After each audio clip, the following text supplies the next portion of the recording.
Good morning, good evening, good afternoon. All of this depends where you're watching me from. So, welcome to my channel, guys. My name is Sarah. So, I am tempted to do this video. I don't know what's happening, guys, with my phones, especially yesterday. I had a lot of funny, strange things going on with my phones. I know I have hackers. I am going to speak up without hesitation that I have hackers.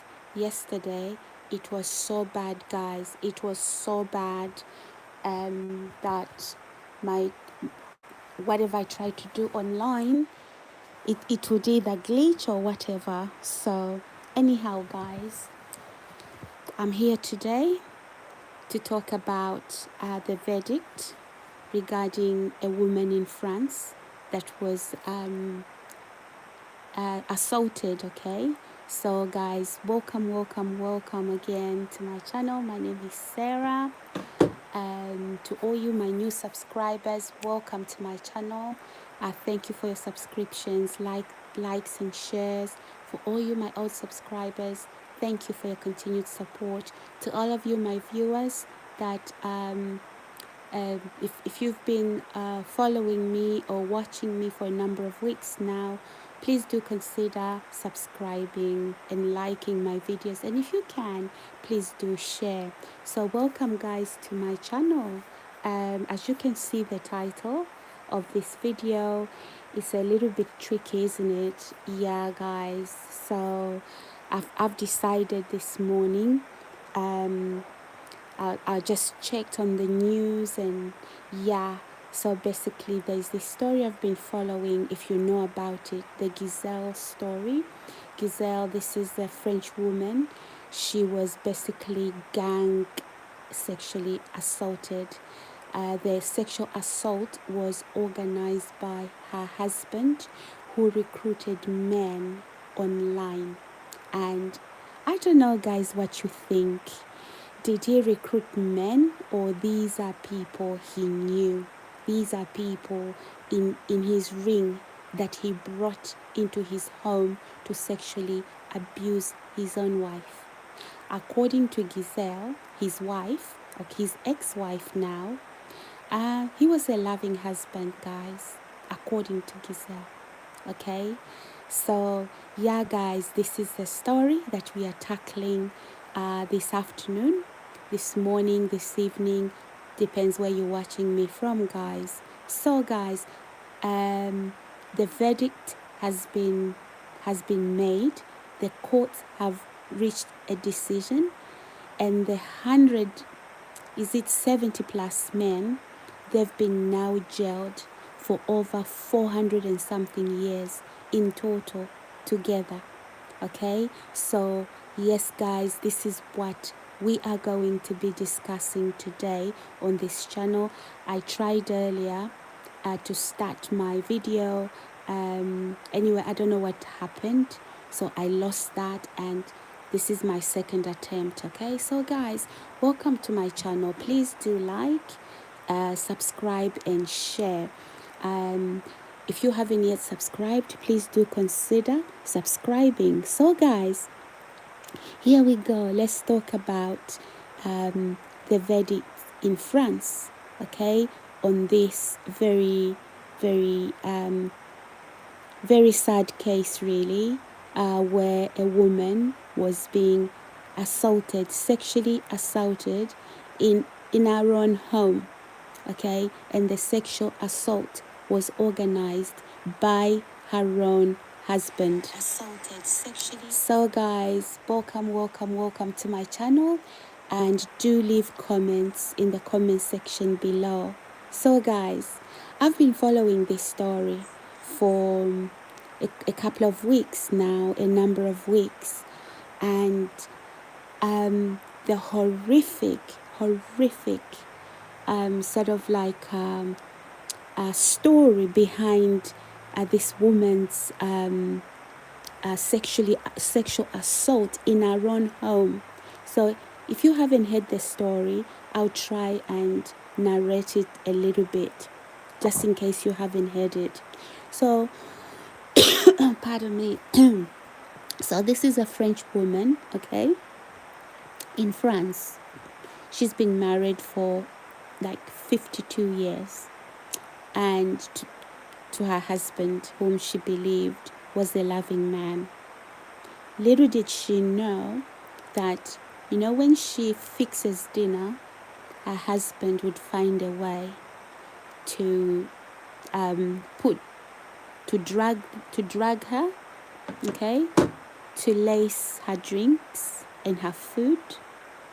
He would find a way to put, to lace her food and drink, and then by the time that dinner is over, this woman is like knocked out. Okay, she's being sedated into a deep sleep.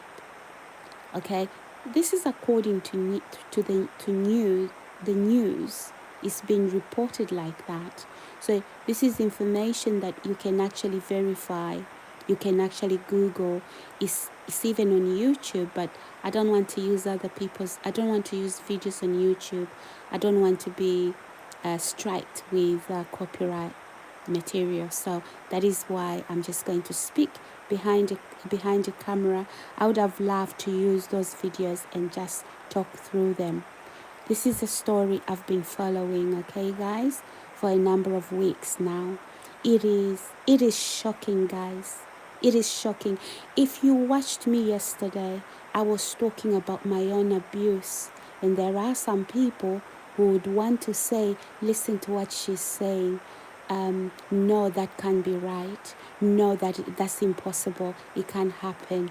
Be very careful, because you haven't heard anything yet. So today we are not talking about me. Today we are talking about this French woman who was sexually assaulted. She's a victim in her own home. Okay, she was sexually assaulted for over 10 years. Her husband basically recruited men. Okay, this is what the news is reporting. Her husband recruited men.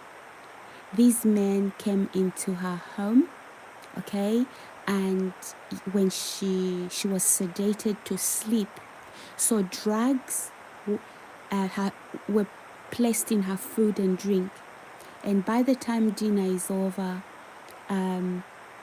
yes, drugged, yes, that's it.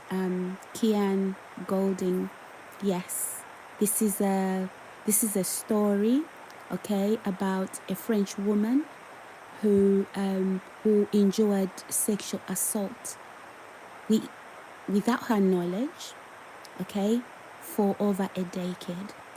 Her own husband, whom she thought was a loving husband, recruited men on the internet. That is how the story goes. But I would like to believe these men were not just recruited. This is a gang that they know each other, they know what they do. Because I'm going to tell you why I believe that. This is why you have no blood stains on. Okay, you are blocked. And I'm gonna take your picture. So guys, yes, as I was saying, this woman, she was raped for over a whole decade in her own home without her knowledge, without her knowing what was happening to her.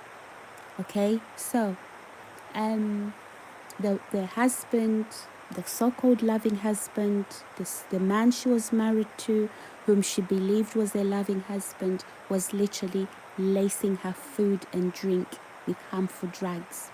And here is what those drugs did to her. So this woman, according to the news, mainstream media, she would be in a deep sleep for days and days and days after she's been dragged like that, not knowing when she went to sleep, okay, and then should get up feeling very, very confused because days had gone by and she didn't know what was happening to her. So all of that, the drugs that were being infused in her system, okay, it was to keep her sedated. Okay, it was to keep her sedated. And then what the husband did was he would then bring in men, recruit men on the internet. And let me tell you, some of these men that were recruited from different walks of life. There was a journalist, there was a nurse among the rapists, there was a police officer among the rapists. So guys, when somebody comes out to talk about abuse in the hands of an official, never ever doubt them, because as you can see, it's not really rocket science to see that, to actually figure out that these crimes can be committed by anybody. It doesn't matter their job title. It doesn't matter their position in society. Okay? So, yes. So there was a policeman, there was a nurse, a journalist, a fireman, people from all walks of life, guys. And some of these men, it's from different ages.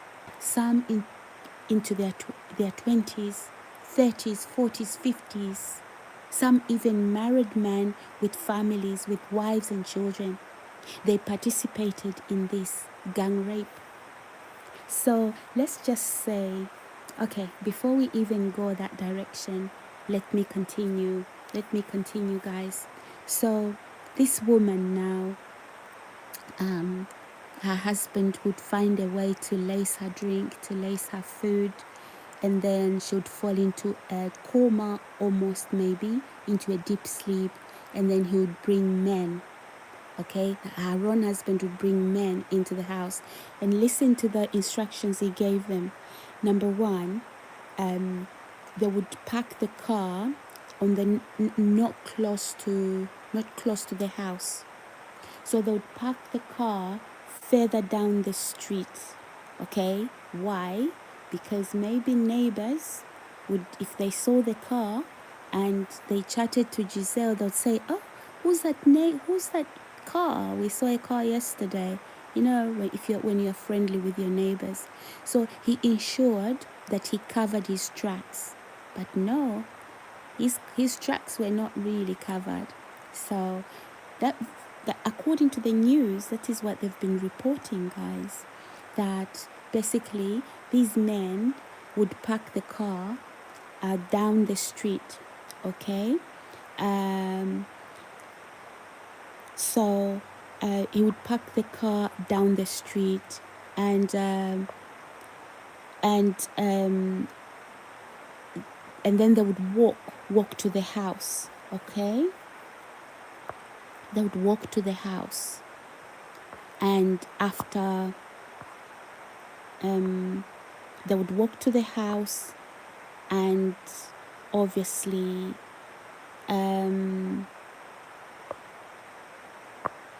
they would walk to the house from the street after they've parked the car. Sorry guys, I'm just checking something.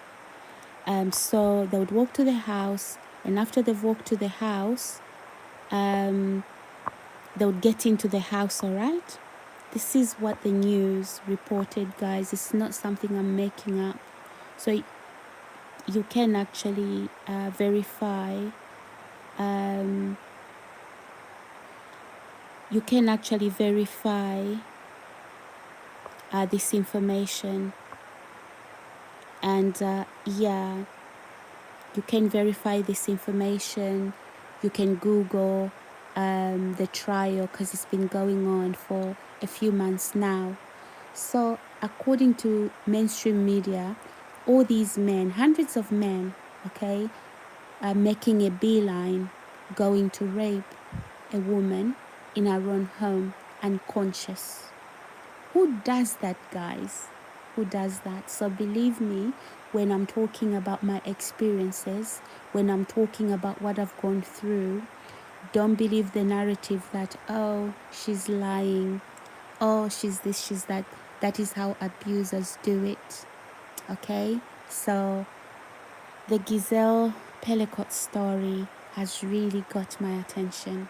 Now, let me continue on the part where these men will be given instructions. So when they park their cars uh, down the street, further away, not near the house, when they get into the house, to make sure their hands were warm, just in case she will get up because of cold hands.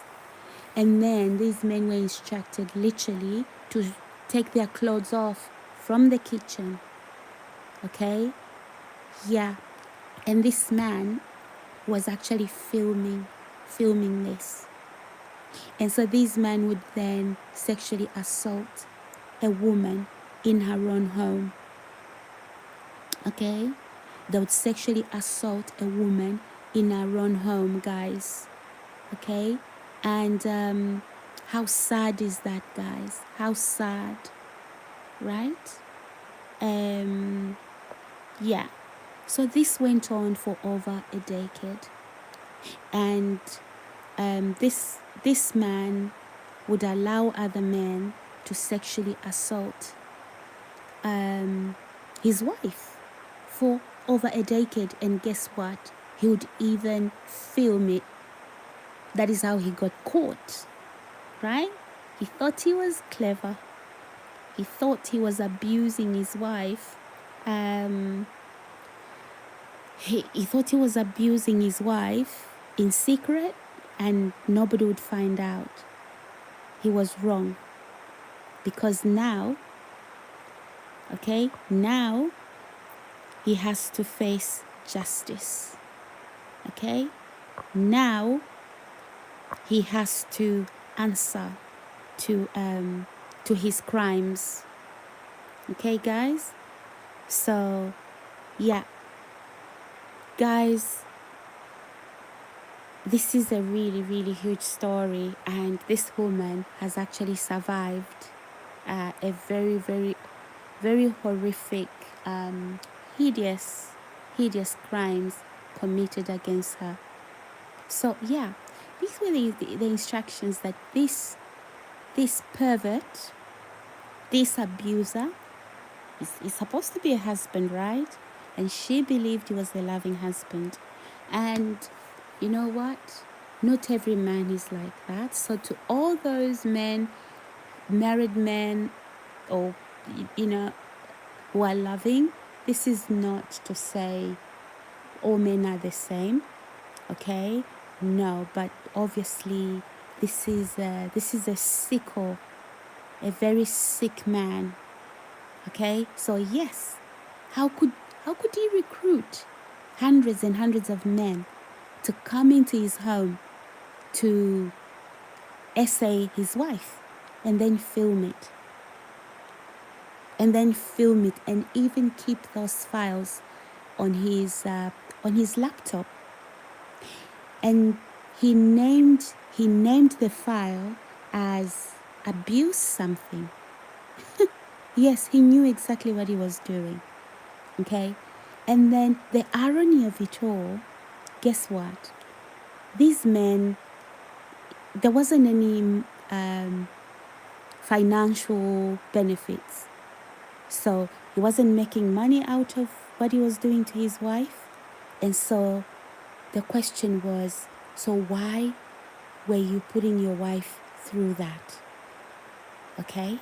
So guys, we are all adults here. Tell me, why would a man get his own wife, his own loving, his own beautiful wife, sexually assaulted by hundreds of men while he films it for decades and decades? And he was quite happy to lace her drinks. He was quite happy to lace her food. Okay? so that she's unconscious when she's being sexually assaulted. Who does that? So, guys, when somebody comes out and talks about their abuse, who are you to think that something is wrong with them? Who are you to think, oh, why would this person be talking about their abuse? Okay, if you thought that people who come out to speak about a law official who has assaulted them, if you thought that's wrong, or if you thought doing that shows that it's a sign that that person has something wrong with them, check the Pellicot, Giselle Pellicot, the French woman, how she was assaulted by her own husband, inviting hundreds more other men to sexually assault her in her bed, in her home for over a decade. She was sexually assaulted unconscious in a deep coma. And that is according to media. This is how they've reported, guys. So I'm not making up any stories here. So because I've been following the whole story, the story is that she would go for days, not even remembering what the day was, what the day is, what the time is, and what time she went to sleep. Okay, so here's what happened during that decade of being drugged, her food being laced with drugs and food and drink. So she'll be unconscious for many days. And then this is what would happen. She would get up feeling very confused. And you see, she didn't know what was going on. And so when she tries to actually make sense of what's happening, she would then be talking to her children, like, what happened there? She's really trying to remember. And then the dad, the father, okay, the husband, would then come in and tell her children that, hey, something is happening to your mother. Guys, something is happening to your mother. You know, maybe it's dementia. It's dementia. You see how how abusers do it. It's always mental health. So the husband targeted this woman's mental health. He was trying to cover up his sexual assaults. So because she's been dragged for many days, she hasn't woken up. She's been dragged and sexually assaulted by multiple men, and be known to her that these men are coming in her home, in her bed, and sexually assaulting her. Right? So then when she wakes up, maybe 4 or 5 days later, she's confused. What's going on? The husband would automatically say to his children, guys, I think your mother is developing dementia. What dementia? It was drugs. It was drugs that were being infused into her system, being known to her. Okay? So do you see where abusers run to? They abuse a person speaks up. Because this is what Giselle was doing, speaking up. Guys, what's happening to me? She hardly knew, but she was asking questions. In a way, for somebody trying to conceal a crime, yeah, she was speaking up. And what did that man do? A lot of you, my abusers over here, you don't like, you don't want to listen to this story today. Where are you? Right? Where are you today? Because you are very brave every day. So let's talk about the Giselle story. Anyhow, guys, for all of you, my viewers and my subscribers, yeah, I'm here to talk about the Giselle story. Okay, the woman who was sexually assaulted by her ex-husband, and yeah, So he also recruited 100 other men to come and sexually assault her. So yes, this woman would then get up maybe 4 or 5 days later, and then he would start trying to find out, start trying to make sense of where she's been, what's been happening. So say for example she picked up the phone. This is according to the news, mainstream media. Should be telling her children about what's happened. Her husband would quickly jump in. That's what they do, abusers. He would quickly jump in and say, no, your mother is actually developing dementia. She's not remembering anything. Guys, do you see that? That was an attack on her mental health.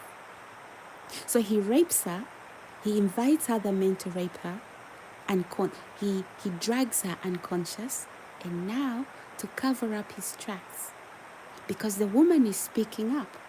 She's trying to make sense. She's speaking to her children. Guys, what's happening to me?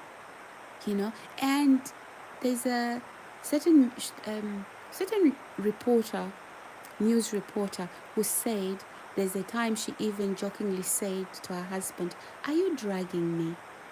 And then she laughed it off, and then he became quite defensive. So it just her saying that jokingly, not that she knew what was happening, he became highly defensive. And she said because he did that, it shocked her. She was shocked by his response. Okay? Now, here's the thing, guys. Those drugs that he was pumping into this woman's food and drink, she was always sedated. You see, this is what these abusers do. They will lace your food, they will lace your drink, they'll find a way to put it in there. So whether it's through a husband you are married to, or whether it's through, trust me, when somebody comes out here and they're telling their story, and now you think you sit on a high horse, you want to judge the victim and say, oh, this is a mental health problem, and guess what? The abuser will come to you and say, yeah, that is psychosis. And then you start to look for ways for psychiatrists and whoever else to actually explain what is happening to the person when the person is a victim of abuse. Be very careful, especially for you women who actually support these predators. Okay? Abuse happens, and when somebody is speaking up about their abuse, regardless of how it sounds, okay, regardless of how it sounds, you have no right to dismiss their concerns. When you do that, you are actually an abuser sympathizer. You are taking part in the abuse, knowingly or unknowingly. So never shut down victims. Let them speak. Okay? Let them speak. As you can see, who would have believed that the Gazelle Pellicott story is actually true? So some of the issues that I've brought here to social media about myself, they don't even amount to what Gazelle Pellicott has endured for over a decade. So how do you think, some of you, my story would be something? Why would you think it's not true? There's something wrong with me. Be very careful, you people who sympathize with with abusers, with rapists. Yes, in this sexual assault, there was a police officer in it. There was a nurse, male police officer, fire engines, people from all walks of life, men from all walks of life that went into that home and sexually assaulted a woman unconscious in her sleep. Yeah, it's a true story, and they've been sent to prison. And according to the news today, the verdict has been made today. They've been jailed for over 130 years in total. So, guys, and some of these men, remember, she's now a 70-year-old, but maybe these issues started when she was about 60, maybe in her late 50s. Men in their 20s, 30s, 40s, 50s, even up to 70s, have been jailed for taking part in sexual assault. That is gang raping a woman. This sexual assault was directed by her husband, who admits he recruited these men. He recruited these men, her own husband, and brought them into the home. Well, after he had knocked his wife unconscious with drugs. He drugged her food. He drugged her drink. Okay? So guys, never ever doubt a victim. When a victim speaks up, never ever try to make to doubt that, because when you do, even your body language, when somebody is talking, don't try to shut them up. Don't look surprised. Like, no, don't, because you are pretending, right? You are pretending. You are acting on behalf of an abuser. So if you are not an abuser yourself, just listen, even if you haven't seen the evidence. But in this case, as I keep talking, keep listening, guys, as I keep talking. So, yeah, this woman, when she would wake up, maybe 4 or 5 days later, after she's been knocked unconscious by her husband, so that other men come in and sexually assault her, that was gang raping her. Yeah, because it was multiple men. And then when she talks up, she starts to speak to her children, the husband would go, no, guys, your mother is losing it. That's dementia. There was no dementia. That was effects of drugs. Guys, you need to be vigilant sometimes about your loved ones. Okay? You need to be vigilant. What is being... Because here, this abusive man was literally trying to cover up his tracks by stating that the things that his wife was experiencing, it had nothing to do with, that confusion was caused by dementia. He targeted her mental health. And trust me, there's nothing wrong with this woman. Look, she's come out fighting. She even took off anonymity. Because this case started maybe a couple of years ago, maybe 3 years ago, and there was anonymity over it. Her name wasn't mentioned. And her husband. So she decided, no, actually, take off the anonymity. I want to come out here and speak up. So listen. If you are here and you're a woman and you are a sympathizer, an abuser sympathizer, a sexual abuser sympathizer, or you actually sympathize with men who abuse women, whether sexually, whether physically, okay? Listen to this. Neither are you safe. And if you don't believe that some men, okay, even police officers, in Giselle's case, there's a police officer involved in the sexual assault. Somebody who upholds the law. He goes into a woman's house, sexually assaults her in her sleep. A nurse, a medical professional, goes into a woman's house. This is a male nurse. He participates in the sexual abuse of a victim, guys. So never ever say, oh, when you hear a victim talk about the crimes committed against them. If you, as a sympathizer of sick men like this, shame on you. Shame on you. You know, when people speak up, when people expose what is being done to them, who are you? Who are you to start diagonizing? You sit there and you think you are mighty. No, just listen. Listen to the victim. Don't re-victimize them by doubting them.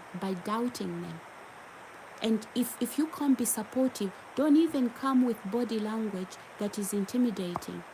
Don't make up your own story. Because look at the Giselle story. Would you believe that these hundreds of men involved in Giselle Pellicot, the French woman, the sexual assault organized by her husband to bring hundreds of men into her home to assault her in her sleep, in a coma, okay? Induced, deliberately induced by spiking, lacing her drink, lacing her food, okay? How is that? How is that even possible, guys? But there you go. It went on for decades. And so, yeah, let's move on, guys. And what the mainstream media has reported is that this woman, not only was she now working up and trying to make sense of what was going on, and in fact, she wasn't even confused. She tried to make sense, like, where have I been? What's going on? Okay, then the husband would quickly jump in. Oh no, she was talking to her children. He would quickly jump in. He was around her. You see, an abuser, they're always around her, around you. I have got abusers right here on my live stream right now. They are listening to what I'm saying so that they can jump in and say, no, that didn't happen. Do you hear? That's psychosis. Do you hear? That's mental health. Do you see, guys, the pattern? Yeah. We know that is what perverts do. They cover up. So, yeah, he was covering up.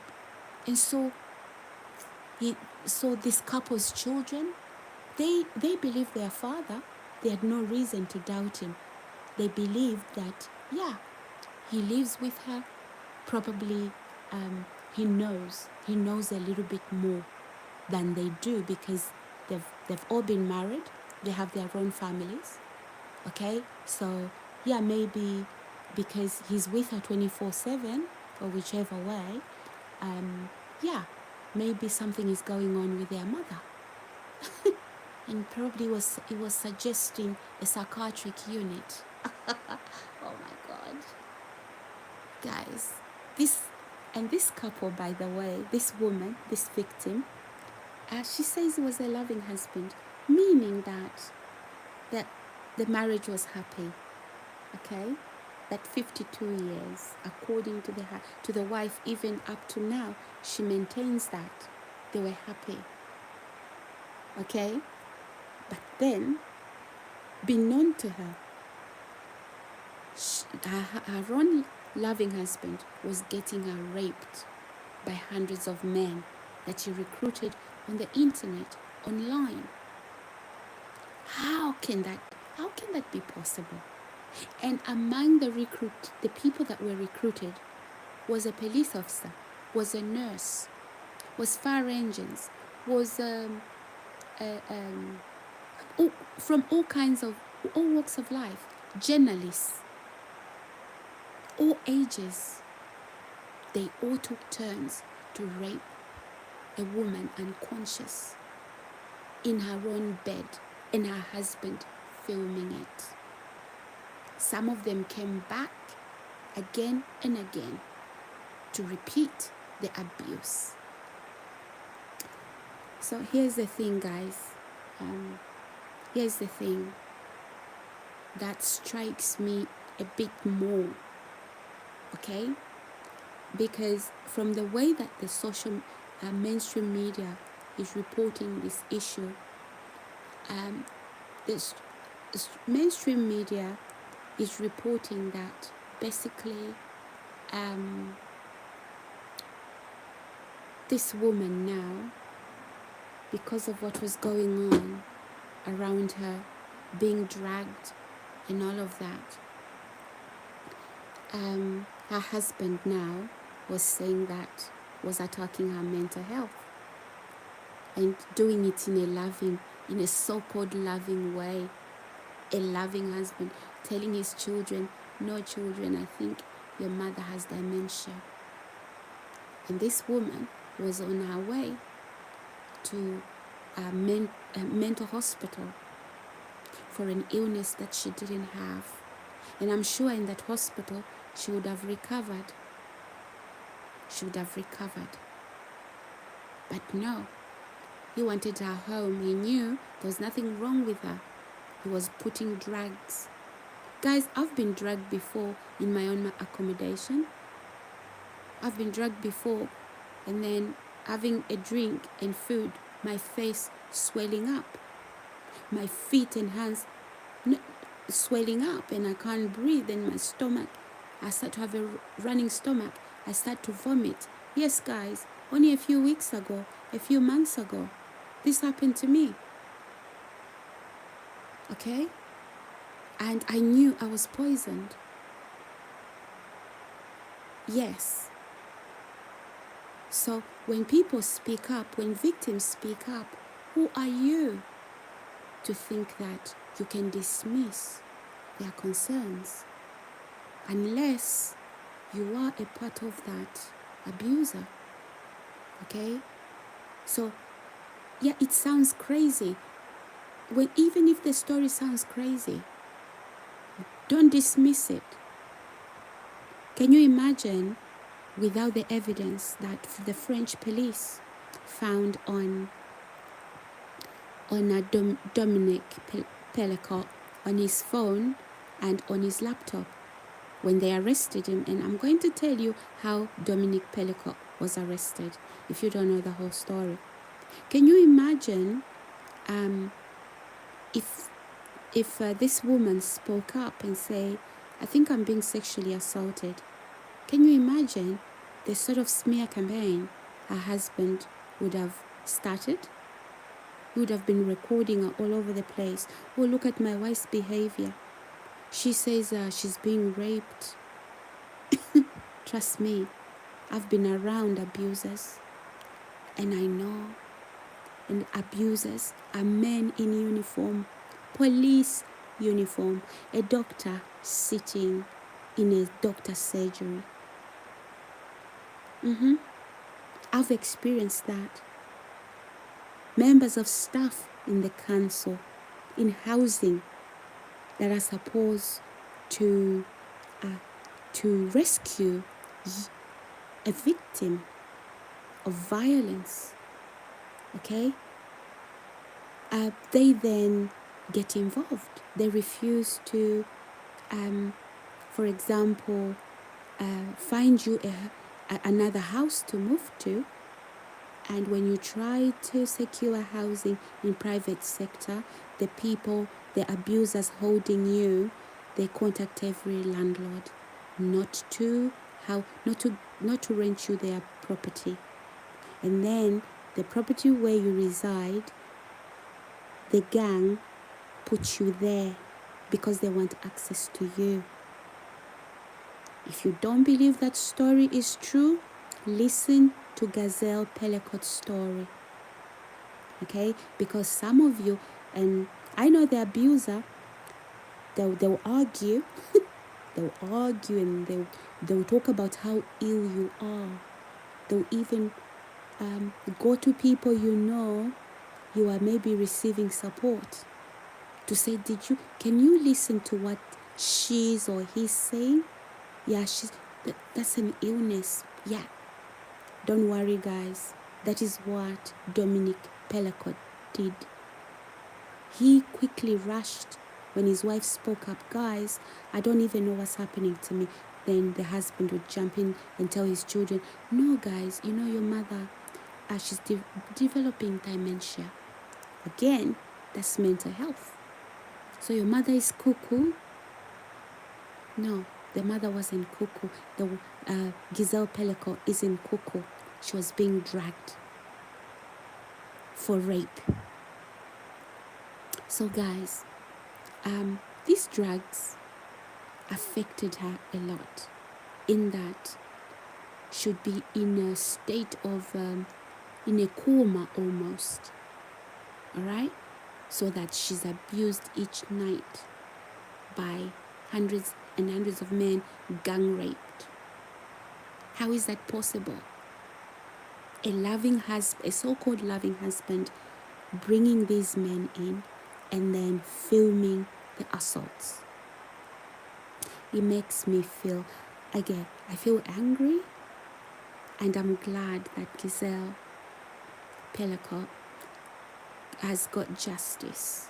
She's such a woman of, she's so graceful, and I've loved watching her, especially when she removed anonymity, and she wanted to be known, and she wanted to speak up. I love that, guys.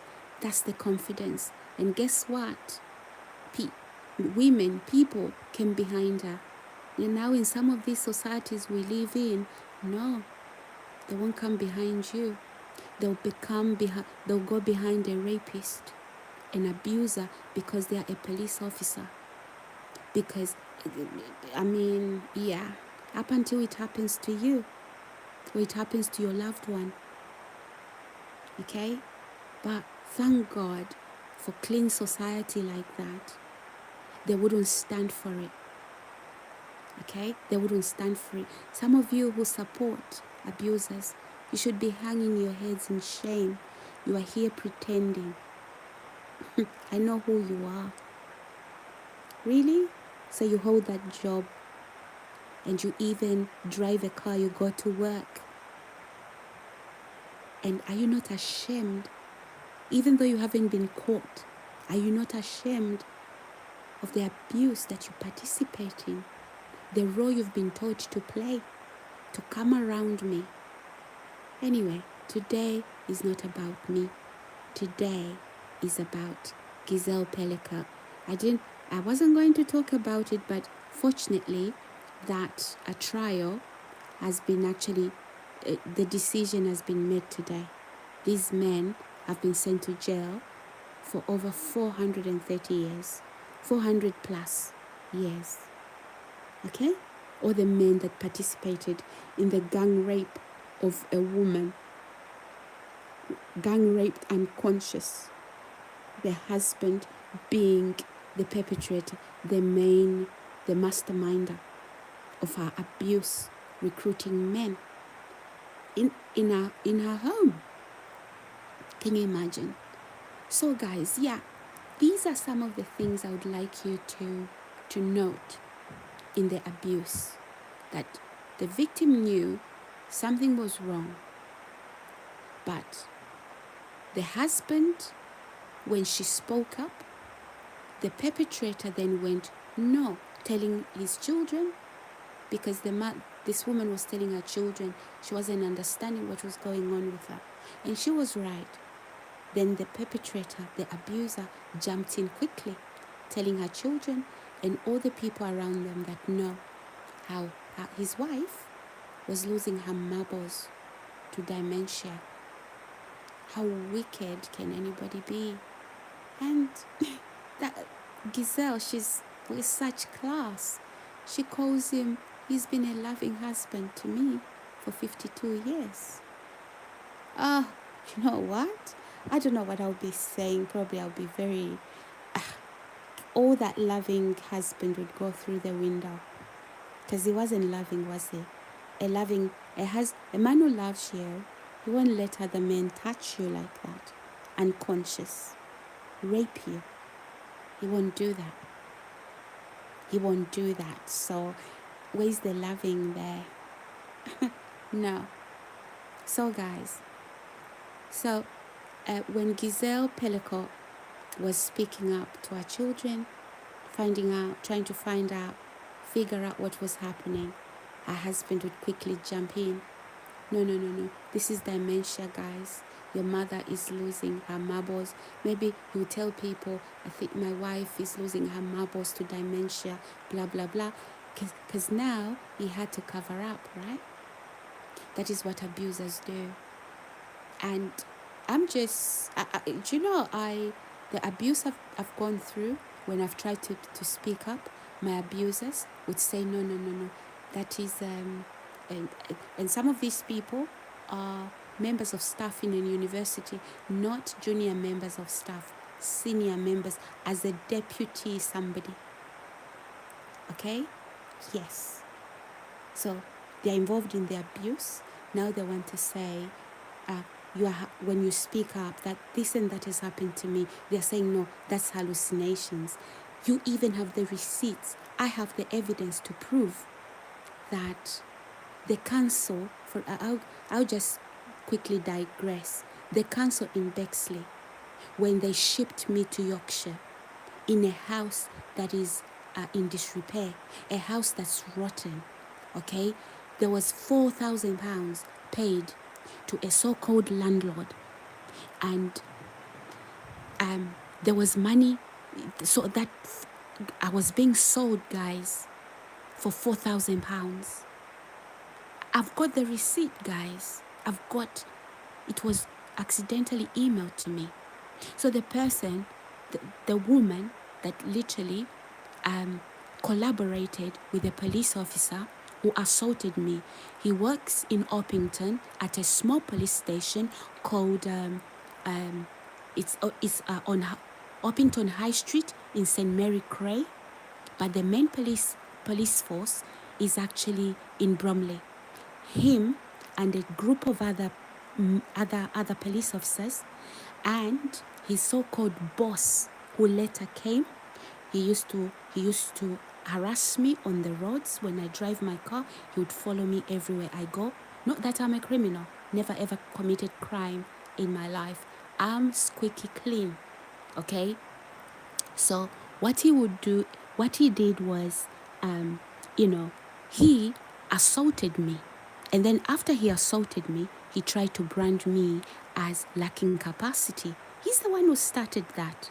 And then when he shipped me to Yorkshire, okay, he now started to use people that I met on the way to cover up his crime, to say that there was something wrong with me, i.e., when I reported crimes, that there was men coming on my door, knocking my door in the middle of the night, okay, saying they're going to burn me alive in the house, they were going to rape me. Yes, those words were said.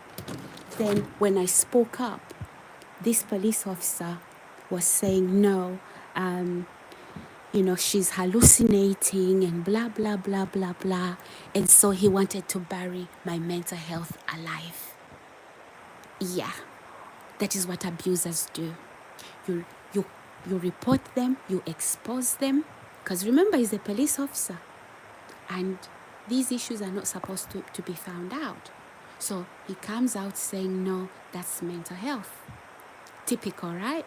Typical. That's exactly what Dominic Pellicot has done. He was telling his children when his wife spoke up, and she was just calling them, trying to find out where she's been. And Dominic Pellicot would say, your mother, guys, is having that's dementia. Right. Now, it didn't stop when this woman was in agony with what was happening to her. That the abuse didn't stop. It continued. Okay? It continued. So, decades being dragged at maybe every night. Decades of that. Okay? And yeah. And then she started to pick up some sexually transmitted diseases that she didn't even know where they came from. She suspected it was her husband. But here's the thing, guys. She went to see the doctors, okay? Because she had so many sexually transmitted diseases, okay? So she went to see the doctors, and the doctors couldn't even, they didn't know what was happening to her, because they did examine her. They did examine her, okay? And yeah, so not only did she endure the poisonous drugs infused into her system by her so-called loving husband, but she also picked up sexually transmitted diseases from these hundreds of men that were coming into our home, okay, to assault her. Okay, guys? So, guys, this is it's like a story of a century. And every abuser here, you are very uncomfortable. I'm not seeing you today. You are peeping through and then coming out, right? Yeah.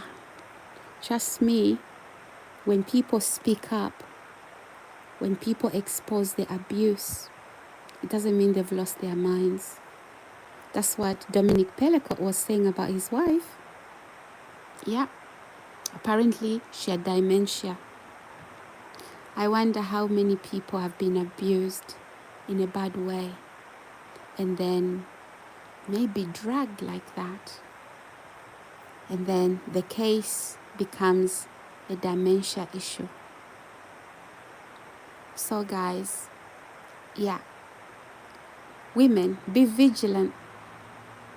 Be vigilant. If you are a straightforward woman who don't participate with rapists and abusers, be vigilant. Because you see, in some of these cases, there are women who sympathize with predators. Okay? And sorry for you, but if you are that decent woman, never doubt when another woman comes out speaking up against abuse. Even men, if you're a decent man, okay? A decent man won't dismiss when a woman comes out talking about being abused, whether sexually, emotionally, psychologically. A decent man won't dismiss that. We know the only men who do that, they are predators. The only women that do that, probably they take part in those abuses, right? So anyhow, that's not the story, guys, but I'm just saying to you, look at the pattern, look at the things that Giselle Pellicott endured. The main one being confused all the time because she was always sedated in a deep sleep. And her husband did that to her so that hundreds of men would come into her home, into their bed, and sexually assault her while he films it. And yeah, she picked up sexually transmitted diseases. She went to the doctors. But my problem is, why didn't the doctor find out what was going on? Why would a woman her age, a married woman, be picking up sexually transmitted diseases like that? And you know what? She knew she didn't do anything, but she thought it was her husband, and she kept quiet about it. Okay? Beknown to her, she was being raped day in, day out for a whole decade, being sedated. This woman, not only was her physical health at risk, her mental health was at risk as well. The drugs being infused in her food and her drink were causing harm to her because she would spend days sleeping. Okay? Now, when she wakes up confused, she tells her children, guys, what's happening to me? She calls them. Dominic Pellico would quickly jump in and say, no. Your mother, guys, is having dementia. I live with your mother. Yeah, there's something wrong with her. So, guys, that is the nature of an abuser. They attack your mental health. Yeah, they attack your mental health after you speak up, because they're not expecting to be caught. But thank God for those police officers, eh? That's why I keep saying it's not every police officer who is bad, okay? It's not every police officer who is bad. It's that rotten bunch, okay? It's not every doctor who is bad. It's that rotten bunch. It's not every housing officer who is bad. It's that rotten bunch trying to get rich, quick rich schemes, running scams. You have a job, you are running a dirty scam to get rich. You will get caught. Trust me. Dominic Pellico, with hundreds of his men, his demons, are now 400 years behind bars. So if you think you are special and allowed to abuse another person, think again. Think again. Some of you my abusers, you've boasted. You've said, oh, I am white, she is black. This is how racist you are. And I'm clever. No, you are not. A clever person will not engage in crime. Yeah, you won't watch me a long time here today because right now you have nightmares. You have nightmares. And you know what? Like Giselle Pellico, I am very confident to speak up even on this channel. On this channel, even to face you, to look you in the eye. You guys are violent. You guys are aggressive and violent. You guys are hideous. You are here on this channel. You follow me, right? Everywhere I am, you want to know what I'm doing because you've got things to hide.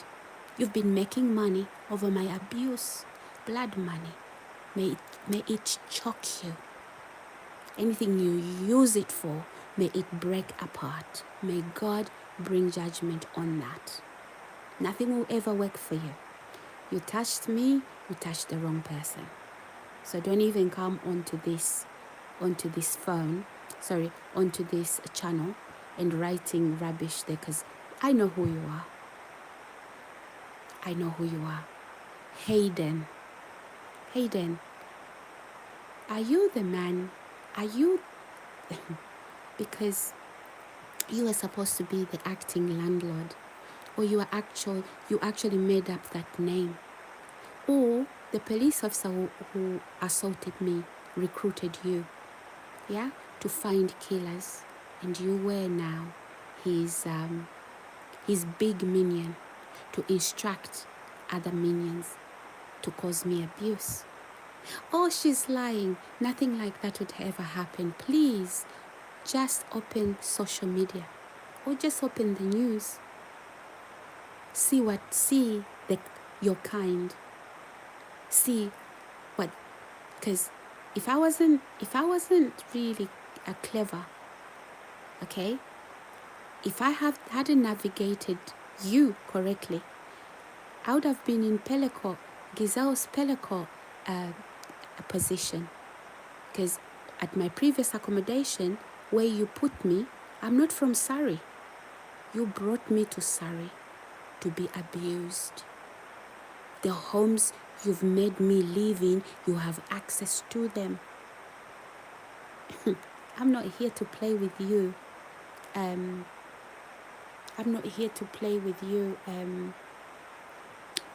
Hayden, and all of you members of staff from Bexley Council, Spelthorne Council, okay? And even in Durham, I'm not here to conceal the crimes.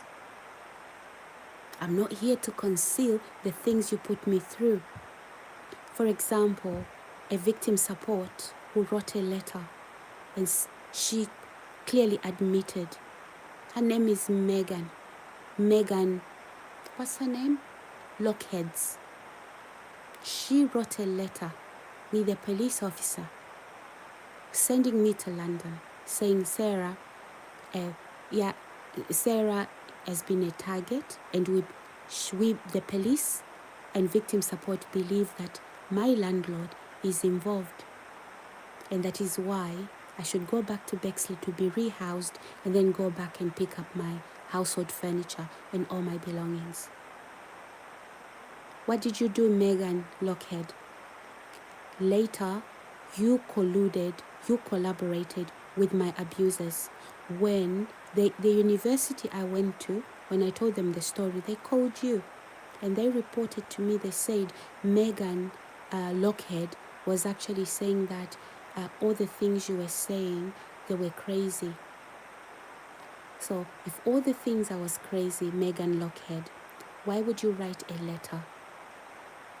You wrote 2 letters with the police. With the police, stating that the landlord is involved in my abuse. The council did a red-acted report saying they didn't even know who the landlord was. The house was in disrepair.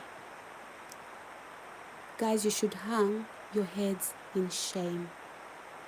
You support predators. You support abusers. You sympathize with abusers. So, I digress. This is not about me today. We are talking about Mrs. Giselle Pellico. Oh, that woman, she has so much class, and I like it, the way she just walks, and her head held high, not concealing anything. She removed anonymity, okay, because this issue was caught a couple of years ago, maybe up to 2-3 years ago, and there was anonymity on it while investigations and everything else was being pieced together. So she decided, remove the anonymity. I want to come out here and show the women how it's done. Show the women that you don't conceal. Look, it would have been a whole different ball game, if that was just her husband. Okay? Maybe she wouldn't have, it would have been a whole different game. Okay, maybe it wouldn't even gone to court and nothing would have happened, that he was the one doing that to her. But he brought in other men to assault her. You understand that? That's serious. Not one man, not 2, not 10, not 20, not 50, hundreds.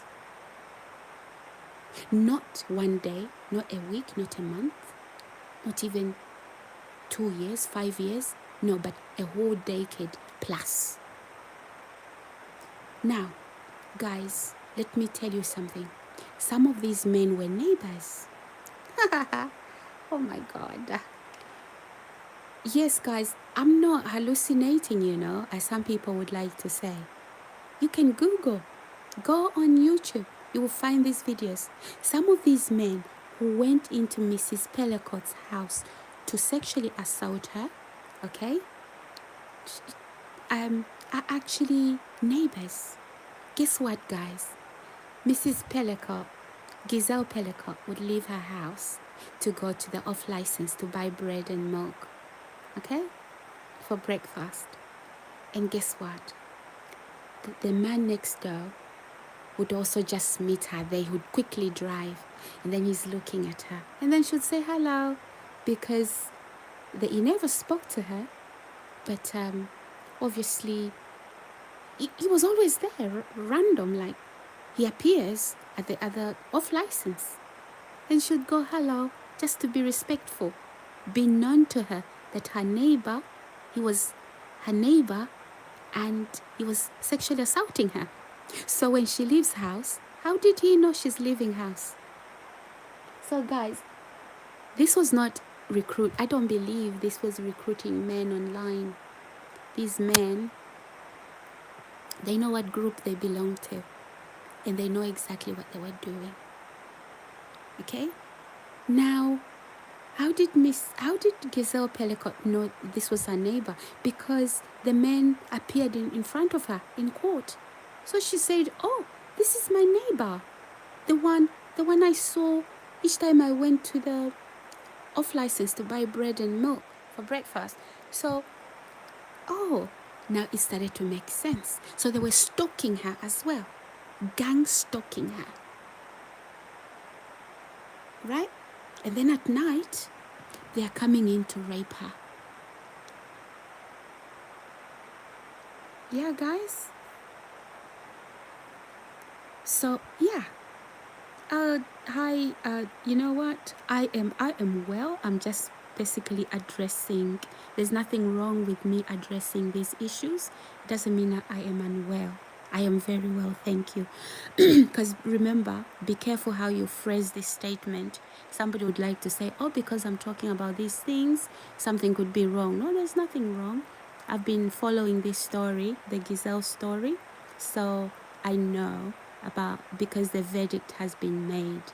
So yeah, remember, I create content, and I can create content on anything I like. So I'm just creating content here. But yeah, thank you very much. I am very well, thank you. And on here, I am also going to address my own abuse.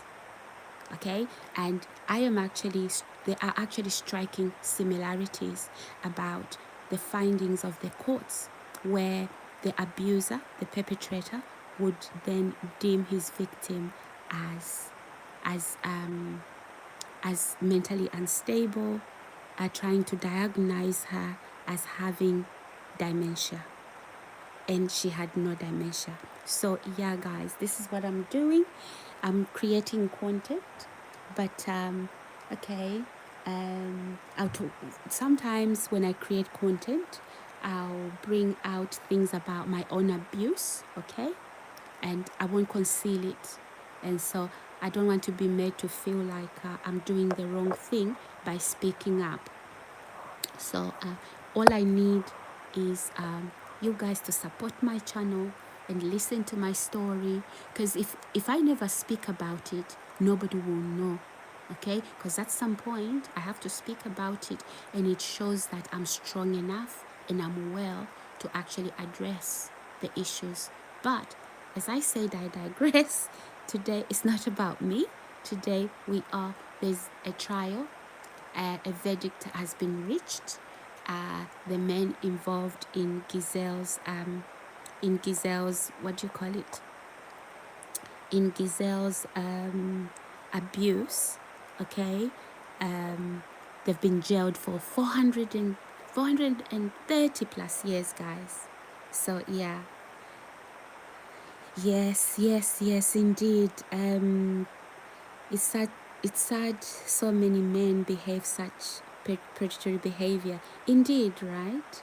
So again, can you imagine, guys, if for example, police had not caught?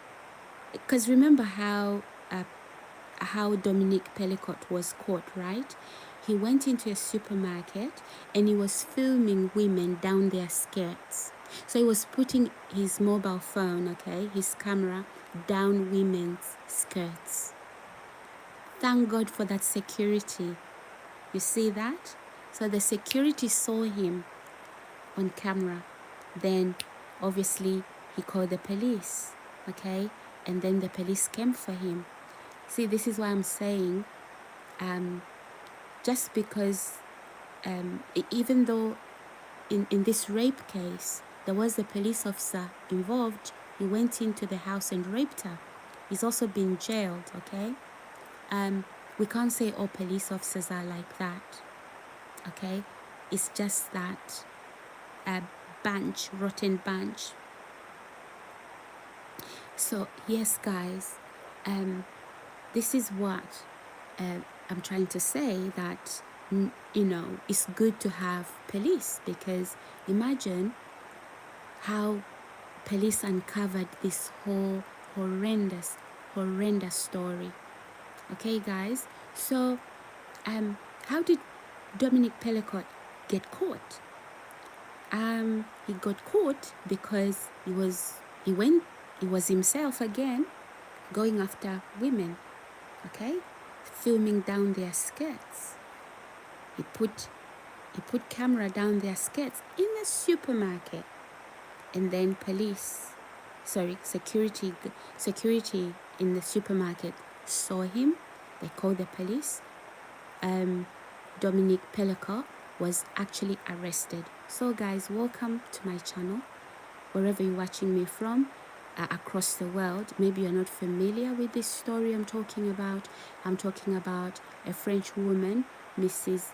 Giselle Pellicott, who was gang raped, and this rape was actually the husband was the masterminder of it. He recruited men.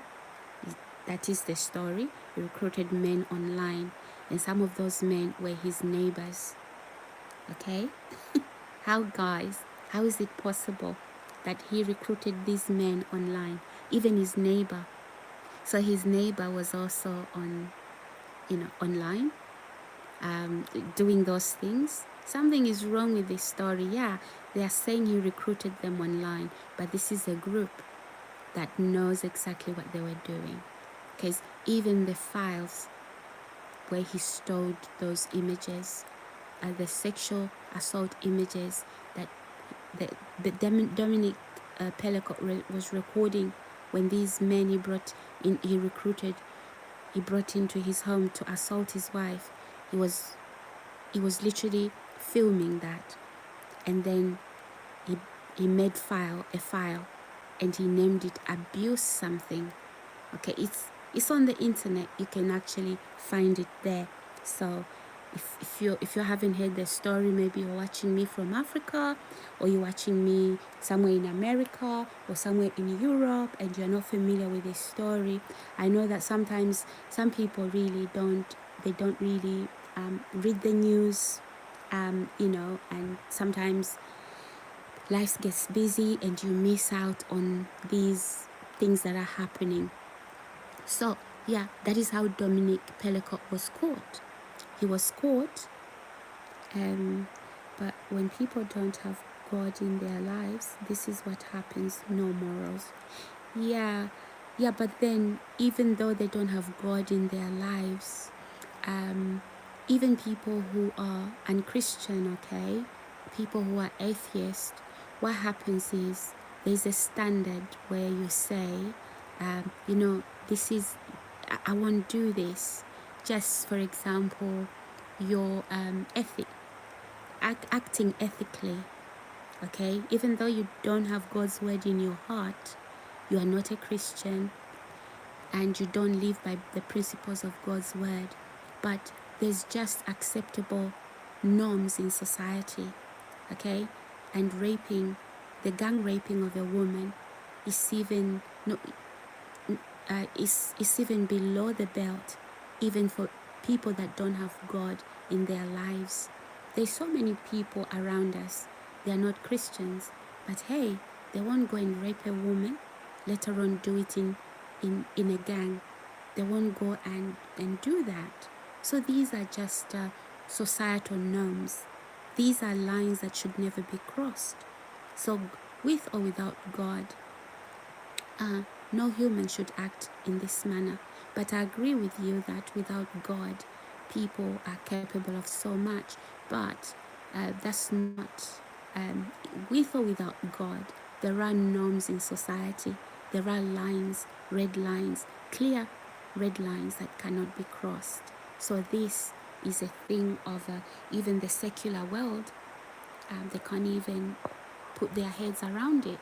So guys, yeah, I digress, and I'm just going to continue talking about, because I would like to highlight some things. So now, this is how Dominic Pellicott was caught. He was filming down women's skirts. I'm just repeating this again. He was filming down women's skirts, and the police, the security in the supermarket saw him. They called the police, and then the police arrested him. So this is for the benefits of those who don't know the story, guys. So yeah, okay, you are in the UK. Oh, thank you. But for the benefits of those who are outside the UK that haven't heard the story, because then, you know, if you just come in the middle of a video and you don't understand what's happening, so I'm just really trying to bring you into the story. So yeah, and then when the police arrested Dominic Pellicott, they then took his phone. Then they found things on his phone. Then they said, wait a minute, let's go home. They went home and they picked up his laptop. And on his laptop, that is where they found these things. They found the sexual assault, the images of his wife's sexual assault. Okay? So they've arrested him. They've gone home, picked up the laptop, whatever gadgets he had, and now they are looking at the laptop that he had left home. Now they are finding these images, sexual assaults of his wife. And then, not only that, guys, not only that, it's much more dark than that. Then they also find that he would go into, you know, when he visits, maybe he visits his sons, because his sons are married. He would literally, he put cameras in the bathroom. He would literally film his daughters-in-law. Yeah, it's on the internet. Google it, search it, you'll find it. I wanted to actually bring out the actual videos, but I don't want to be striked with copyright. Yeah, so he put cameras in his son's bathrooms. So when his daughter-in-laws are showering or whatever, he then would take those images. So he put those images on his laptop. It's a true story, trust me. It's yeah, so sometimes when things like this are being told, right, people won't believe the story. Indeed, Mr. You know, yeah, he's very perverted, very, very sick. But this is why I'm saying, even among us, wherever you are in the UK, outside the UK, when a victim comes out and say, I'm being stalked, this is happening to me, never doubt them, never re-abuse them and say, no, actually, you are being psychotic. No, actually, you are having a mental breakdown. Because remember, the abuser's voice speaks louder. Because he wants to drown your voice. So, as you can see, as you are right, Mister. He's very perverted, this individual. But what actually makes the whole issue, it's sickening, right? Because there are other people involved, over 70. We are talking about maybe hundreds, because some people have not been found yet. Okay, they've not been found yet to be prosecuted, but the images are there on the laptop. Now, I digress. So now, okay, the police then looked at the laptop. They found images of his daughters-in-law in the shower. So basically, would visit them and put, and put cameras, little things in the bathroom. So when they shower, it's terrible. can't even put my head around that. It is perverted, you're right. And yeah, and then he also had images of his daughter, nude images, meaning that he probably placed some camera somewhere in the bathroom, so he goes to visit, he puts it right in the bathroom. Yeah, truly, go on Google this if you're outside Europe, because this is a French whatever story, guys. So if you're outside Europe, you are in America, you are in Asia, you are in Africa, or even if you're in the UK and you haven't seen it, yeah, Google this. You will see that he had nude images of his daughter. Yeah, sick. Yeah, I feel sick too. Indeed. Yeah. Yes. So guys, yeah, that's the nature of abuse that this woman experienced. And now, fine, Mr. Pellicott, Dominic Pellicott, phones his wife at the police station. Honey, they've banged me up. The police caught me. I can explain, darling. I didn't put that camera. The phone fell. I believe that's the story he was giving his wife.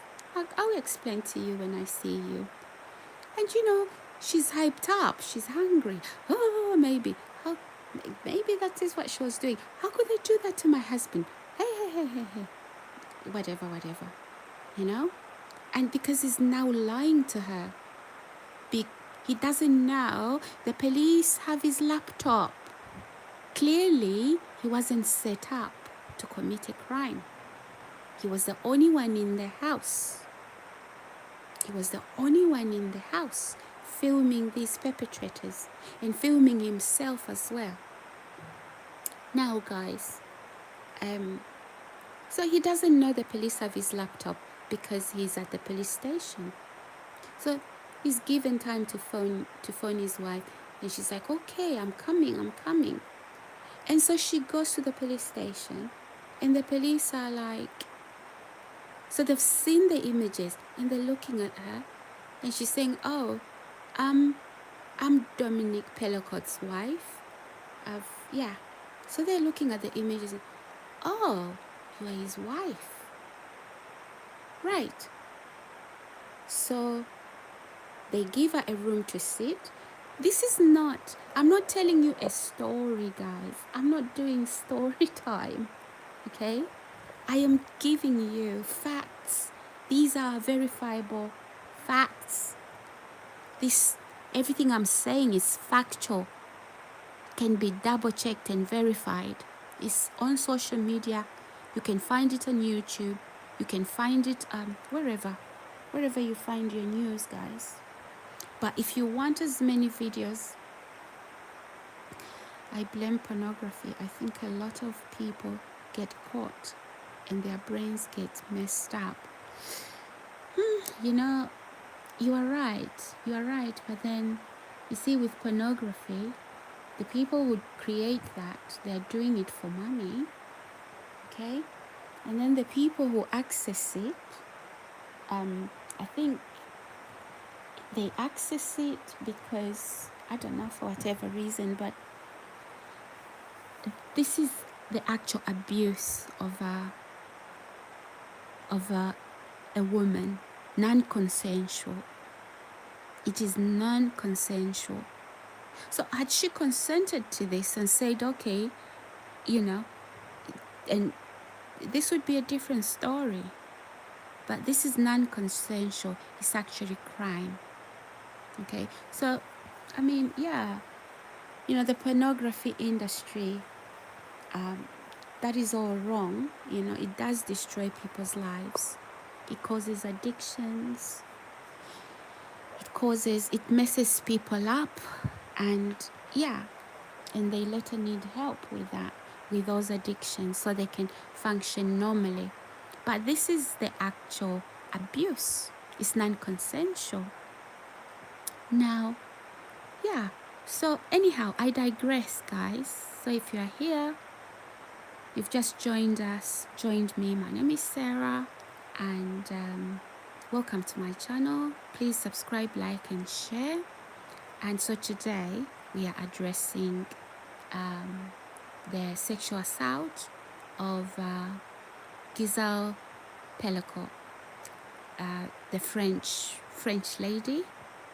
Okay, so she was sexually assaulted for over a decade by maybe even hundreds of men. So far, 70 plus, I believe, have been jailed.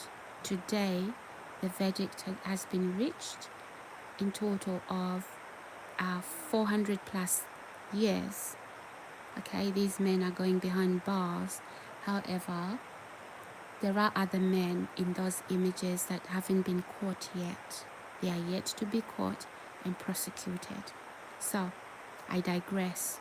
Yeah, so Mrs. Pellicot, guys, she goes to the police station because her husband has just rang her.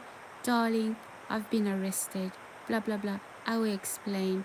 Yeah, they said I was filming, but no, my phone fell down near the women, and yeah, that is how he tried to explain that. But that is how God uncovered Dominic Pellicot. Do you see, guys? There's a God, and God is a God of justice. God hates injustice. I don't believe Mr. Pellicot knows Jesus, but God saw that injustice and he hated it. And so that had to happen for Giselle Pellicot to receive justice. So trust me, when injustice is going on and you are the one administering injustice, abuse, trust me, God hates injustice. In due course, when your crimes are ripe and ready, God will bring you, will expose you. And sadly, when these men were forced to appear in court, they started to wear masks on their faces. Even up to today, they had masks on. Okay, these are masks people didn't even want to wear during lockdowns, when we heard that COVID-19 was actually an airborne disease? Yeah, so wear masks. These are maybe people who didn't want that. But hello, today these men have appeared in court putting on masks because they cannot face what they did. They are cowards. That is how cowards behave. So they were confident driving to Giselle Pellicot's house, parking their cars down the street, walking into Giselle Pellicot's gates, stripping their clothes from the main entrance door. Oh my God, this is funny, guys. It's not funny. I shouldn't say that. It's disgusting. But yeah, this is, and yeah. So now, again, I digress. Giselle Pellicot goes to the police station to bail her husband out. Now, as soon as she arrives, the police attend to her. They are looking at her and they know the images they are dealing with. So they sit her down. So they start to show her image by image until she says, "Stop."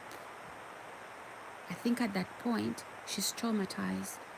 Guys, abuse is traumatizing, but it doesn't mean that you've lost your mind. There's trauma when abuse takes place. Okay? That we need to acknowledge. And so when a victim of abuse, okay, is traumatized and they're trying to speak up to try and make sense about what's happened to them, please don't rush to try and silence them and say they've lost their mind. No, you haven't lost your mind. You are shocked. Some of it is shock. Okay? It is shock that how can people do this to me? In this case, Giselle was saying, how can this happen to me? And the images that Giselle was looking at, yeah, that was her. But if you listen to the mainstream media reporting, she would say, what underwear is that? I mean, what do you call it? What lingerie is that? I don't wear black when I go to bed. I don't wear black. Where did that come from? So really, he bought whatever and put it on her. Okay? Not her own. He bought, his own. So when she would fall unconscious, right, he would then dress her in whatever lingerie that she didn't even buy. She wouldn't even wear it because there was a black color that was mentioned. And she was like, what? And then looking at her lifeless body being assaulted. Not by 1, 2, not by 10 men, not by 20 or 50. It's over 70 to 100 plus. And yeah. So obviously, according to mainstream media, the first picture, she looked at it. The second picture, then the third, she said, stop. That is how Dominique Pellico was caught. Now you are an abuser and you are here. You want to hear what I'm going to say. The exposure, the names I'm going to name today. Don't you worry. There's nobody crazy here. Okay? It takes strength to come against a whole community of people who go up and about recruiting to cover up their crimes. And by the way, remember, in Mrs. Pellicot's story, these men didn't just meet up randomly. There was the masterminder, her husband, who recruited. So this is what I've been talking about, guys. This particular law enforcer who assaulted me, he's been recruiting people. Some of them, he's been recruiting them, giving them money. And most of them are people from the prisons. But there's been professionals, i.e. Housing, Bexley Council, Spelthorne Council here in Surrey, in Staines, Spelthorne Council. Okay, a member of staff in Spelthorne Council, a housing officer, was given a role to deny me housing on the basis that she did a document and sent it to the courts that I am declining your housing application, Sarah, because you lack capacity. You are incapable of making a housing application because you are very sick. I do have the letter, guys. It's so funny. Yeah. Is this story true? It is true, guys. And then her boss, called Sarah Morrison, she then approached a doctor, okay, this Asian doctor, and they were calling. Sometimes I'm in my home, they are calling ambulance comes on the scene and say, oh, we've received guys, there was a lot of abuse. As I said, today's isn't about me. It's about the verdict that has been reached in France regarding the sexual assault of a woman. And so if you're a woman like me, even men, decent men, men that protect their women. There are men who protect their women, and they don't like this sort of thing. So we can't brand. Be careful not to brand every man this. Okay, be careful not to do that. But yeah, okay. So guys, the reason why I'm also referring to my story, because there are similarities. If I did a dissertation on this sort of study, guys, I have so much I could write, so much I could write about if I was doing some studies and covering this sort of topic. Trust me, I would. Yeah. So, my personal experience, I'm seeing similar patterns. I'm seeing similar patterns, how predators go around abusing people. Love the laugh. Oh, sorry. I'm not meant to be laughing, right? It's it's a terrible story, but sometimes, you know, you don't have to take life that seriously. You just have to laugh it out. But it's not funny for Giselle Pellicott, okay? And that woman, she's absolutely brave. Absolutely brave. You know, and when you become brave like that, they want to say, oh, look at this woman, she's cray cray. Oh, look at this woman, oh, she's this, she's that. No, guys, you see that you drown, or you really do something you've never done. This is not something I've ever done before. I don't enjoy talking about my abuse, talking about people and what they've done to me. I'm a very forgiving person, but there's a fine line between forgiveness and allowing abuse. Because remember, the same people who've done this to me, if I don't speak up, probably there's more victims without a voice that are timid. And trust me, it's taken a lot out of me to literally come out and speak up.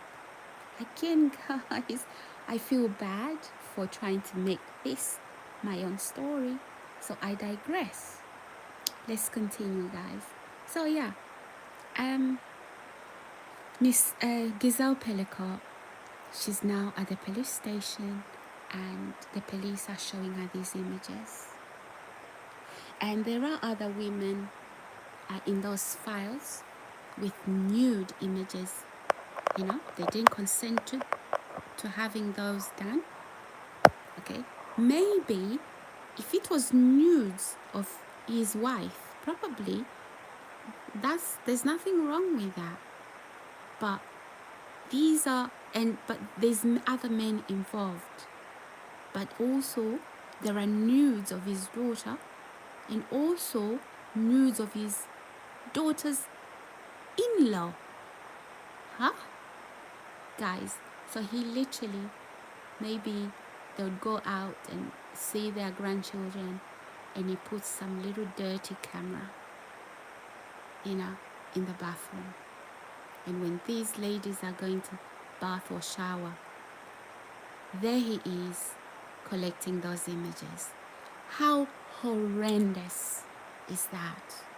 Anyway, I digress. That is how Giselle Pellicott story came out. All this time, you know, she thought she was happy with her husband. They've been married for 52 years. And even now, she still says they were very happy. Little did she know that she was being abused. Okay? Now, okay, guys. So, he's now found out, and he has to face the full weight of the law, like a ton of brick. Yeah, he admits, he comes out, oh, I am sick, I can't attend court. He comes back to court and he admits, I throw my hands in the air, I did it. And guess what? The minions he recruited, they're like, no, we knew nothing about it. We thought we were invited in and we were told that she consented to being dragged because she was shy. Ill. How can they say that?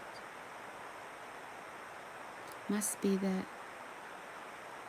No, he's a monster. He's a monster. What he did was actually demonic. He needs deliverance, because nobody in their right mind would do that.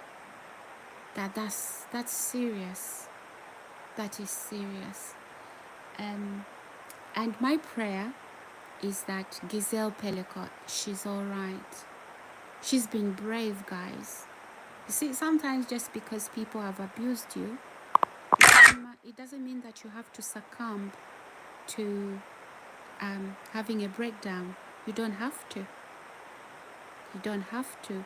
Yeah, you have to have the skills to deal with it. Okay? You have to have... That is when now you need to use those skills you have to counsel yourself. You counsel yourself out of it, like you would sit across somebody that has gone through a traumatic, has experienced trauma. So you are... Some people, I think they use the term you mother yourself. You don't succumb to abuse and let it swamp you down. I've refused that. And you don't pretend that you are okay. You can't pretend that. You have to be okay. All right? Not just trying to prove to somebody. So you have to really, really use all the skills you have in you, okay, to actually say, listen, this is what has happened, but we are not going down the road. We are not going down Depression Street. We are not going down, we are not having a breakdown. Here, we are standing as strong, brave women and face the abusers, and show them how small they are, and just show them how sick they are. I'm not the one becoming sick here. That is what Giselle Pelicot has done. Okay, for example, she has said, I am putting the shame where it belongs, because at the beginning of this trial, she had oh gosh, I can't say that word. I can't say the word. How do you say it again, guys? Anonymity. Oh, for crying out loud. Okay, she had this anonymity, but she had it removed. And she says, no, guys, maybe she clicked her little thumb and finger. My name is Giselle Pelicot, and I want the world to see me. Bring the camera. Yeah. And she did it in style, with such grace and dignity. I applaud that woman. And those of you here that maybe you are watching, or maybe you're going to watch me later, sympathizer of predators and abusers, you'd think that's pride or aggression. No, when it comes to protect yourself, you're not being aggressive, you're not being violent, because your abuser wants your submission. I don't submit to no abuser.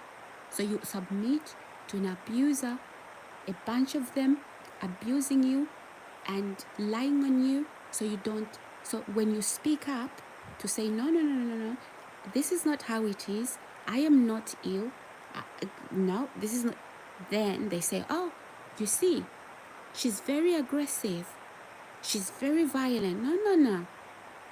You are finding it aggressive because this was a secret that you didn't want people to know.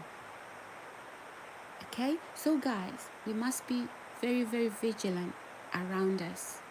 Okay, not just with yourself, with people around you. Okay, and also we must be careful not to say all men are like that, because there's good men out there that will protect their women, whether it's their wives, their girlfriends, whether it's their daughters, or whether it's their nieces, their mothers, their grandmothers, their aunts, their female neighbors, colleagues. They won't do that. So let's not paint all men with the same brush. Okay, so yeah, and also the fact that in this situation there are professionals such as police officers. There's a police officer, so we cannot say all police officers are like that. We cannot do that. We cannot say all nurses, medical people are like that. In my story, there's a doctor who literally put notes on my medical history, and I'm going to tell you those notes. I never went to see the doctor, but he was saying that I was having some, what was it? Some mood swings, that I was feeling low in mood. Guys, low in mood, me. You should ask my children that know me. I can have a party on my own. I've been like that since I was a child. Okay, so this low mood thingy that the doctor was putting there, it was a lie. And I never even went to see the doctor on those dates. So why was the doctor putting those notes? He wanted to, because that document was supposed to go to the courts to say, this woman has history of mental health. I don't have any history of mental health. My mental health is as intact as even my physical health. I've always said the only time I've spent a night at the hospital is when I went to have my two children. My children, basically. And it's in a maternity ward. Just, in labor. And then I'll go home a day or two later. I've never been admitted to hospital. Okay? So, not with physical or mental health. So, this doctor now was putting notes on the system.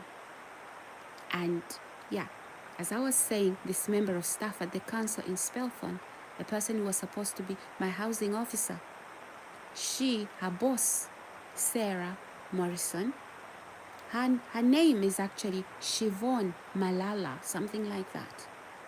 She did a document and sent it to the courts to say I lack capacity. Guys, I have all the capacity to take care of myself, to take care of even people that look up to me, even to take care of vulnerable people, whoever they are. Now, this woman, this group was trying to bury me alive. How? Because the police officer instructed them to do that. So they were supposed to use their position. Guys, trying to bury me alive. We must be very, very careful, guys, that sometimes we think that criminals is just people that will mug us on the streets, or we lock the door because we don't want criminals to come in. Sometimes criminals are people driving big cars in suits, in a doctor's surgery with the title doctor. Okay? Just like this nurse. She went and sexually assaulted Gazelle Pellico in her bed. This male nurse knew exactly what he was doing. So don't tell me that when we speak against somebody who's supposed to be an official, we expose what they've done. Don't turn that into what it isn't. Don't turn it into what it isn't. Yes, it's shocking. Think about the Gazelle Pellico story. That is humongous. It is a big story. Think about the things involved. Without the evidence, nobody would believe that happened.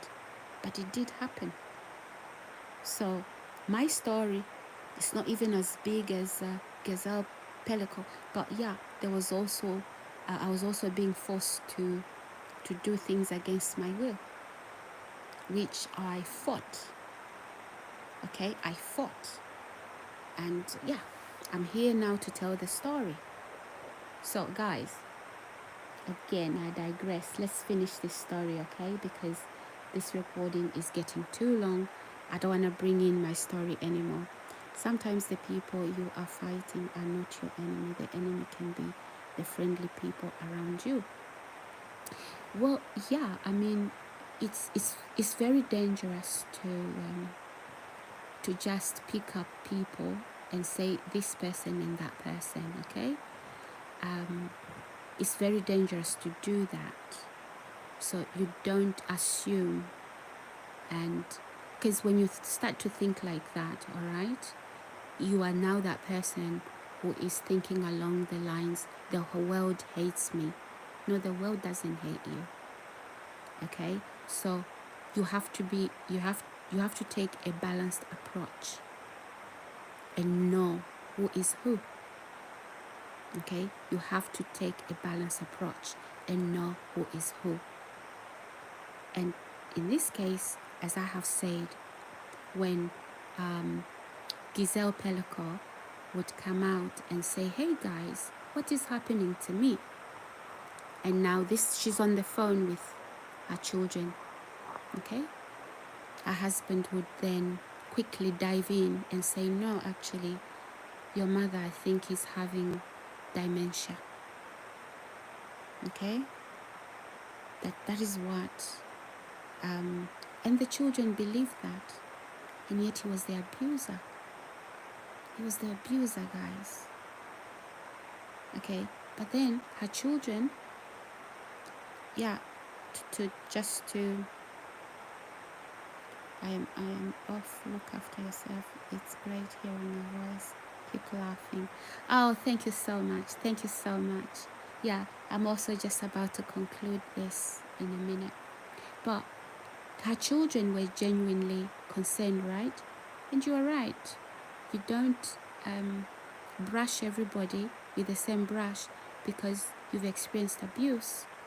Yeah, you're gonna have people that are for you, but also, in my view, when somebody is going through has gone through that level of trauma, they're trying to keep safe, and everybody is, is held with not suspicion, but you move forward with caution. At the end of that abuse, you don't want to become a mess. This is why you need to be cautious. The world doesn't hate you. Not everybody can participate in abuse. That's true.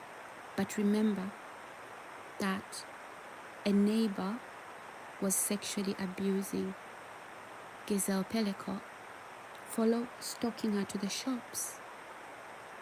Right? She would even greet her, hello. It's a familiar face. I see it all the time. I come to the shops. So there has to be a balance there, right? I totally agree. You don't want to make it any worse than it already is. So this is why I'm saying, you have to be very, very, use all the skills you have, like, yeah, it's happening to you, but just, calm yourself down and use that reasoning you would use if that was happening to another person, okay? And then you are having to counsel them, okay? So I think that Giselle Pellicot really, really acted with such grace. She didn't lose herself, She didn't lose herself. Yeah, it is traumatic. She has to deal with trauma. She has to go for counseling. Maybe she's doing that as well. Because it is traumatic, but she's not mad. What she's saying, everything that has happened to her, is not because she lost her mind. Okay? It is traumatic, and I hope that she's okay as well. So, yeah, guys, Anyhow, now let me go back to finishing this story. Now, what happens is this these rapists are then arrested, and yeah, they're covering their faces with masks on, and yeah, now they were so confident going into that house without masks on, but now they have masks on. They're hiding. Do you see? This is why I say abusers are cowards. Behind that abuser is a coward. So whether the abuser is coming to you online, like I've heard on this channel, people trying to, they don't want me to say anything. They don't want me to say anything, just in case the real officials, they look into what I'm saying. They dig into it and they are found out. So I've had issues where people are sending even today I've had to block some people. They are saying awful things and they want me to respond. I'm not responding. Sorry, I'm not reacting. I respond. So I'm not even reacting to that. Okay? So guys, abusers, they tend to accuse their victims. When exposed, they accuse their victims as mentally unstable. If that has never happened to you, it has happened to me. Not from one person, but from, you see, an abuser recruits other people. Okay? Recruits other people as well. If this was in school, it would be a school bully picking up inciting other people, other students, other kids to go after that one boy, that one girl. He recruits. The school bully, he or she recruits. If he's a police officer, he will find people like him on the job. And not just on the job, he'll even go to the jail, promising those people he's dealt with in the system. He knows they are criminals. This is what has happened to me. In communities, lie to people in communities. Do you see that woman? This has happened to me. I've been called all things. Guys, I've never done one night stand before, ever. And I'm not that character. But this particular police officer was telling these people from the prisons to smear campaign in my community to say that I was the lady of the night. Guys, I've only been recently divorced, and I've never done things like that. And so he was trying to brand me as some prostitute. He also wanted to brand me as a drug dealer. Things I preach against. And so even the off license where I buy bread. So everybody now around me is looking at me funny. They've been lied to. So these people were lied to, okay? They became flying monkeys. Be known to them. But there are people who knew exactly what was happening. Maybe some of them, they were paid money to harm me, but they were told I did A, B, C, D. But some of them knew exactly that I wasn't that person. But still they wanted to drive a message home. For example, I'm a Christian. I love Jesus so much. Okay? They would stand up and say, she's not who she says she is. Like they did say to the courts that I wasn't getting out of bed because I was under the influence of drugs and I was an alcoholic, and saying that I was in a bad way. And yeah, in a bad way. You know what happens to people who sniff drugs, recreational drugs? They don't look, the ones they call junkies, okay? Even their faces, like their faces change, like they're deformed. I think you've and I'm not making fun of people that have gone through that, guys. I'm not. I'm simply saying that is how people with addictions like that will look physically. But no, if you look at some of my videos that I've recently created, I'm nothing like that, and I've never even been to a rehab anywhere. So these were people who were smear campaigning. We've seen it in Dominic Pellico telling people that his wife had dementia and she didn't have dementia. That she was trying to make sense. Where have I been? What has happened? Because she's been sleeping for the past 5 days. And in those 5 days, she's being raped, gang raped by men who came in, brought in by her husband, recruited by her husband. And guess what? There wasn't any financial gain. Because the daughter said, we were wondering what could have made their dad do that. Is it money? Then no, there wasn't any financial gain. They didn't pay any money. So, yes, guys. So never ever doubt a victim that is speaking up. This story is horrendous, almost like a thing of I don't know. You wouldn't believe it without the evidence. Now, guys, it is a truly remarkable story, and it's just so shocking. It shocks my system to a degree where even me, without hearing that there are images, there are videos, I wouldn't have believed it. It would be so hard to believe the story. But yeah, it's true. So guys, I am so pleased that Giselle Pellico has had her justice. I'm so happy that, she's strong, she's confident, and she's not hiding.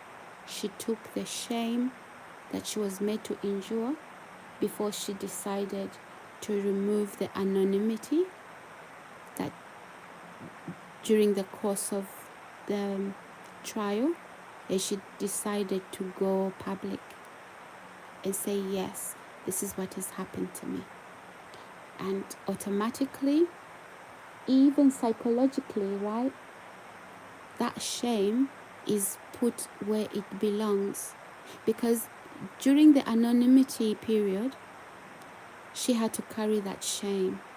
That, oh my God, I was this. She was saying to herself, oh my God, I'm now known as this woman that has been sexually abused by hundreds of men. Yeah, there are shame. That could bring shame, right? If you don't think clearly about whether you should actually take on the shame. But she decided, no, I am removing all the anonymity and I am coming out here, public. And so she did. And now look who is carrying the shame. They are all wearing masks. Guys, having said that, okay, we need to be vigilant with people around us. When victims come to us, okay, and tell us things, don't be that person that automatically, because an issue is difficult to listen to, don't turn it into what it isn't. Don't turn it into an illness. It's not an illness. It's abuse. So you cannot treat abuse with medication. Abuse is supposed to be there's supposed to be justice. So don't turn a victim of abuse into a medical issue. It has to be, abuse has to be dealt with as a crime, and justice has to be served. Okay, so guys, yeah, I just wanted to talk about Giselle Pelicot, just to say that I've been following this story, and the verdict has been made. So all our abusers, including our husband, they have all received 410 years. No, not 410 years. 400 plus, maybe more than 10 years. 400 plus, maybe 30 or 50 years, I don't know, behind bars. Okay, the whole lot of them.